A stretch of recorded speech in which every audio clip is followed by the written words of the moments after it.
नमस्कार madam. Hello mister Ashwin, कसे आहात तुम्ही? एकदम छान मॅडम. आज तुम्ही ट्रान्सप्लांट नंतर आपण 1.5 वर्षानंतर भेटतोय. Yes. तर कसा एक्सपिरियन्स होता तुमचा ट्रान्सप्लांटचा? ट्रान्सप्लांटचा एक्सपिरियन्स हा एकदम अद्भुत होता आणि सुरुवातीला जेव्हा मी ट्रान्सप्लांट करायचा निर्णय घेतला त्याआधी मी बरंच काही लिटरेचर युट्यूबला सर्च केलं, गुगलला सर्च केलं, काही मनात बऱ्याच भीती होत्या. परंतु जेव्हा मी तुम्हाला भेटलो आणि तुम्ही ज्या पद्धतीने मला ह्या सगळ्या प्रोसिजर समजून सांगितल्या, माझं 80-90% भीती तिथेच संपून गेलेली होती. आणि जेव्हा तुम्ही ट्रान्सप्लांटला मला बोलवलं त्या दिवशी जेव्हा ओटी मध्ये आपण ट्रान्सप्लांट सुरू केलं तर माझं ट्रान्सप्लांट कधी झालं हे मला कळलं सुद्धा नाही आणि आज त्याचे रिझल्ट तुमच्या समोर आहे. तर तुम्ही हे जे ट्रान्सप्लांट केलंय, तुम्ही कुठल्या मेथडनी आपण तुमचं ट्रान्सप्लांट केलं होतं आणि जवळपास आपण किती ग्राफ्ट केले होते? मला जे आठवते मॅडम 5500 ग्राफ्ट आपण वापरलेले होते आणि स्मार्ट ग्राफ्ट टेक्नॉलॉजी जी तुम्ही US वरून नवीन मशीन आणलेली आहे त्या पद्धतीने आपलं हे ट्रान्सप्लांट झालेलं होतं. आणि ट्रान्सप्लांट करण्याची प्रोसिजर साधारणतः 3 ते 4 तासामध्ये आटोपलेली होती. त्या दरम्यान मी व्ह्युअर्सला सांगू इच्छितो की मधात breakfast break, lunch break, washroom break as well as मी सॉंग सुद्धा ऐकले, मूवी सुद्धा बघितली आणि मॅडम आणि मॅडमच्या टीमने कधी ट्रान्सप्लांट पूर्ण केलं हे मला कळलं सुद्धा नाही. आणि सगळ्यात महत्वाचं ती पेनलेस टेक्निक होती.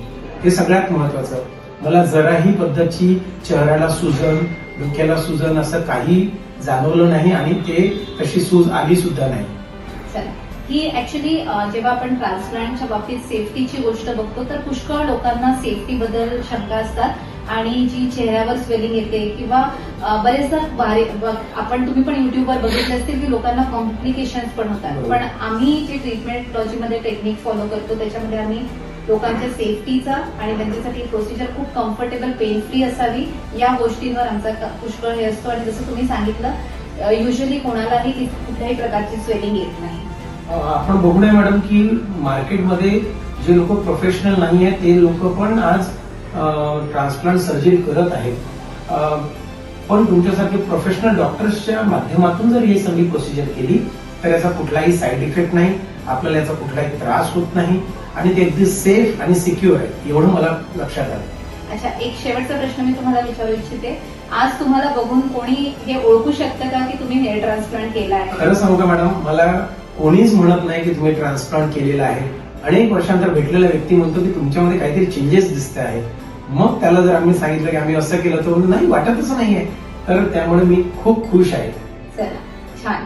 तुमच्याशी बोलून आज खूप छान वाटलं आणि माझ्या मते ज्या लोकांना ट्रान्सप्लांट करायचं आहे किंवा ते याबद्दल विचार करतायत त्यांना पण खूप चांगली इन्फॉर्मेशन तुम्ही दिली, त्याबद्दल धन्यवाद. Thank you madam. Thank you very much. नमस्कार.